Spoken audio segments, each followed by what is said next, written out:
Kashmiri historic चीज़ों को preserve किया गया और इनको देख के बड़ी खुशी हुई कि हमारा जो भी कल्चर था, एक किस्म का हमें कल्चर देखने को मिल रहा है दोबारा, क्योंकि यंग जनरेशन में ये सब चीज़ें अब कॉमन रही नहीं है या इनकी तरफ लोग नहीं जाते।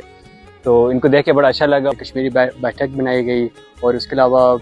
और बहुत सारी चीज़ें यहाँ पे रखी गई है जिसमें आपको हिस्टोरिकल चीज़ें हैं जो अब देखने को भी नहीं मिल रही, लोगों को पता भी नहीं है, लेकिन वो सब चीज़ें यहाँ पे प्रिजर्व की गई हैं ताकि लोग आएँ, देखें, थोड़ा अपने कल्चर की तरफ अट्रैक्ट हों। जो हमारा माजी था, हाल था और मुस्तकबल था, इसको मिंगल किया गया डिफरेंट गैलरीज के साथ, जो हमारी सकावत थी और इसके अलावा जो हमारी हिस्ट्री थी। और मैं समझता हूँ कि डिफरेंट डेलीगेशंस आते हैं कश्मीर के हवाले से, तो हमें दिखाने के लिए कोई ऐसी चीज़ नहीं थी जिसके अंदर डिफरेंट चीज़ें मौजूद हों, जो हमारी हिस्ट्री भी हो और हमारी जो पास्ट की वो चीज़ें वो भी यहाँ पे मौजूद हैं।